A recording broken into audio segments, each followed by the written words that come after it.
जय हिंद। अब हमारे लिए चैप्टर का लास्ट कंटेंट आ रहा है।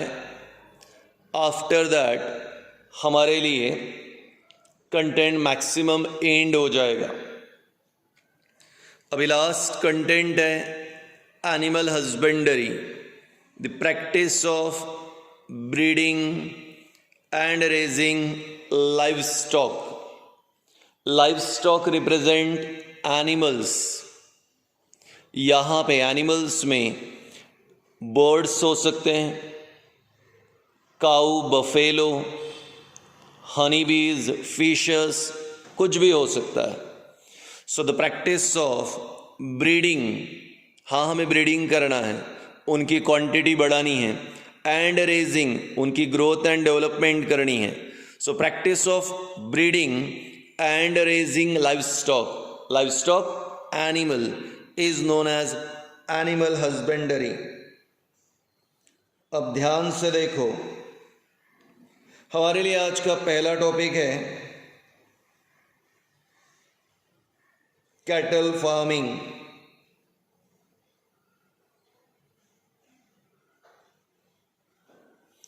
कैटल फार्मिंग क्या है? Cattle farming rearing and domestication, rearing and domestication of cattles, rearing and domestication of cattles for milk and milk product, for milk and milk product is called as cattle farming. So rearing and domestication of cattles, हमें cattles को पालना है। ठीक है, क्यों पालना है? For the sake of milk and milk product. So rearing and domestication of cattles for milk and milk product is called as cattle farming. So milk या मिल्क प्रोडक्ट के लिए कैटल्स को पालना है, उनकी ग्रोथ एंड डेवलपमेंट करनी है, उसे हम लोग कहते हैं यहाँ पे कैटल फार्मिंग। दो प्रकार के कैटल्स यूज़ करते हैं, काऊ और बफेलो। काऊ का साइंटिफिक नेम है बोस इंडिकस और बफेलो का साइंटिफिक नेम है Bos bubalis. So Bos indicus, Bos bubalis. Bos indicus यानी काऊ, बोस बुबालिस मतलब बफेलो। तो जहाँ पे जानवरों को दूध या दूध के प्रोडक्ट्स के लिए पाला जाता है, उनकी देखभाल की जाती हैं, वो है cattle farming. Rearing and domestication of cattles for milk and milk product. कितने प्रकार के जानवर यूज होंगे? दो। पहला काऊ, दूसरा बफेलो। काऊ का नाम बोस इंडिकस, बफेलो का नाम बोस बुबालिस। आगे देखते हैं, यहाँ पे दो प्रकार की ब्रीड आती हैं। एक इंडिजिनस,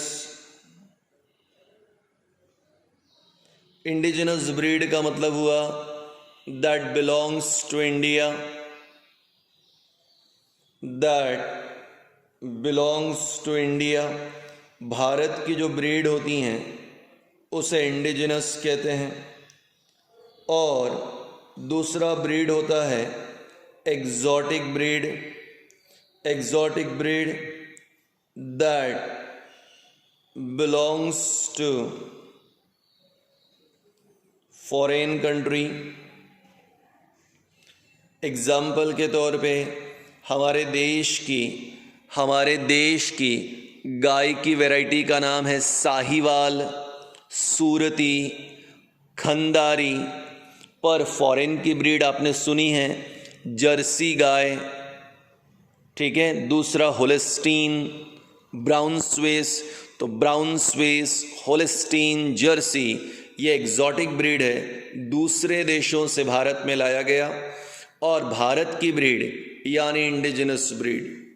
अब ये काऊ, बफेलो, इनका हम लोग जो है रियरिंग एंड डोमेस्टिकेशन करते हैं, इसी को कैटल फार्मिंग कहते हैं। अब यहाँ पे हाई मिल्क प्रोडक्शन को हम लोग कहते हैं white revolution. High milk production को, इंक्रीज प्रोडक्शन ऑफ मिल्क को वाइट रिवोल्यूशन कहते हैं। और वाइट रिवोल्यूशन के भारत में जो फादर थे professor Verghese Kurien, first director of Amul industry. तो professor Verghese Kurien, father of white revolution, increase production of milk, white revolution, rearing and domestication of cattle for milk and milk product, यह है कैटल फार्मिंग। कितने प्रकार के जानवर? 2, काउ एंड बफेलो। भारत की variety indigenous, foreign की variety exotic. अब दूसरे पॉइंट पे आते हैं। अब आ रहा है यहां पे दूसरा,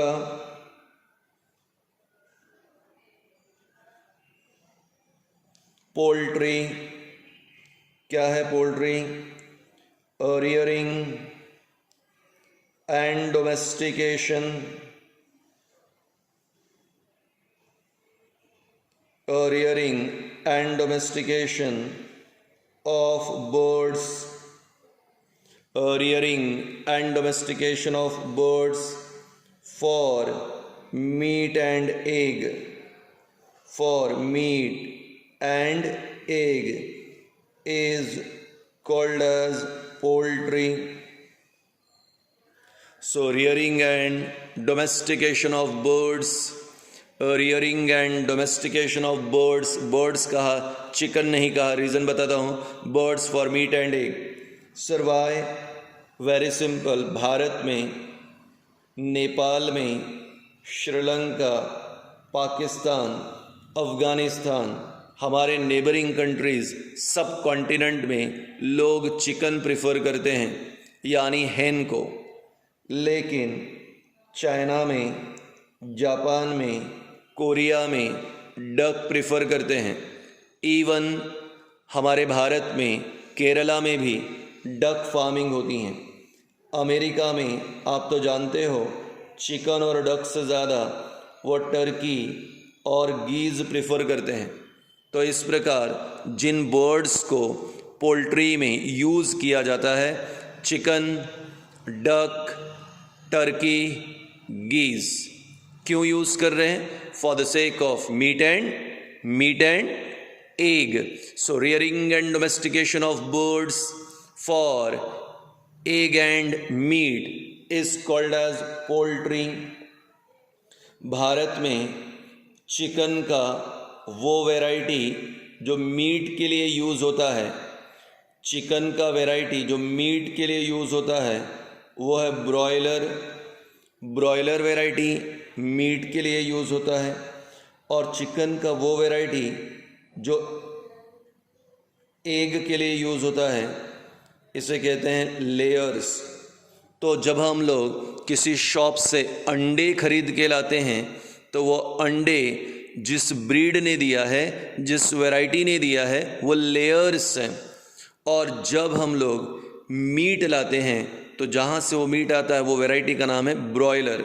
सो rearing and domestication of birds काय के लिए? For egg and meat is called as poultry. तुम्हारे सिलेबस में इतना डिटेल नहीं है, पर फिर भी मैं छोटी छोटी इन्फॉर्मेशन आपको शेयर कर रहा हूँ।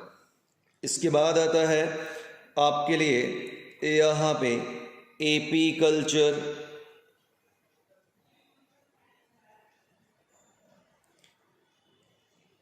एपी कल्चर का मतलब हुआ rearing and domestication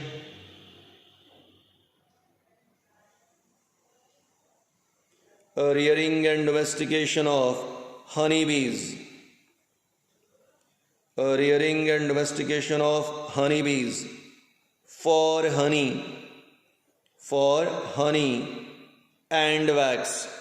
Rearing and domestication of honeybees for honey and wax is called as apiculture. तो हनी और वैक्स के लिए हनी बीज का यूज़ किया जाता है और उसे एपीकल्चर। तो यहाँ पे देखो बहुत सारे फार्मर्स यहाँ पे एपीकल्चर करते हैं जहाँ पे वो हनी बीज को पालते हैं और हनी बीज से उन्हें हनी और वैक्स मिलेगा। अब आप तो जानते हैं जो हाइव होता है वहाँ पे 3 टाइप्स होते हैं हनी बीज के, 3 टाइप्स ऑफ बीज। इसमें जो फर्स्ट टाइप है वो है क्वीन, सेकेंड टाइप जो आता है वो वर्कर फीमेल होती हैं। तो किसी भी हाइव में 3 प्रकार के हनी बीज होते हैं, क्वीन, वर्कर और थर्ड है ड्रोन्स। ड्रोन्स मेल होते हैं, वर्कर फीमेल है और क्वीन ये एग लेइंग का काम करती हैं, यानी उस हाइव में पॉपुलेशन बढ़ाने का काम सिर्फ अकेला क्वीन का है, क्योंकि क्वीन ही एग देगी और उसी से नंबर बढ़ेगा। बहरहाल हम लोग हनी और वैक्स के लिए हनी बीज का रियरिंग करते हैं, that is called apiculture. So rearing and domestication of honey bees for honey and wax is called apiculture.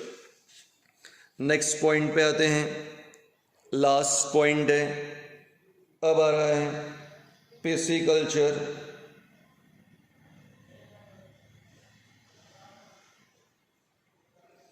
Pisciculture नाम से ध्यान में आया होगा, नहीं आया तो अभी चलेगा। Rearing and domestication of aquatic animals. Rearing and domestication of aquatic animals is called as pisciculture. अब यहाँ पे हम लोग फिश, प्रॉन्स और क्रैब्स इनका रियरिंग करते हैं और रत्नागिरी जैसे प्लेसेस पे ऑयस्टर को वो कल्चर करते हैं। फिशेस ये हमें प्रोटीन देगी, प्रॉन्स और क्रैब ये भी रिच सोर्स ऑफ प्रोटीन है। आपने मैन वर्सेस वाइल्ड में या सर्वाइवल सीरीज़ में या और भी किसी तरह से प्रोग्राम में देखा होगा कि जब हम लोग सर्वाइव करने की कोशिश करते हैं तो बेस्ट ऑप्शन है फिश, प्रॉन्स वगैरह। Why? Because they are rich source of protein. So fishes, prawn, crab काफ़ी कॉस्टली भी होते हैं but high quality of protein होता है। ऑयस्टर ये नो डाउट खाने के भी काम में आता है, पर इससे पर्ल तैयार होता है। पर्ल यानी मोती। तो जो मोती होता है, पर्ल होता है, वो ऑयस्टर से बनता है। तो पर्ल कल्चर के लिए भी ऑयस्टर यूज़ होगा। तो अब ज़रा देखो, हमने कैटल फार्मिंग किया मिल्क और मिल्क प्रोडक्ट के लिए, पोल्ट्री किया एग एंड मीट के लिए, हमने एपीकल्चर किया हनी और वैक्स के लिए, पिसिकल्चर किया for meat as a source of protein के लिए।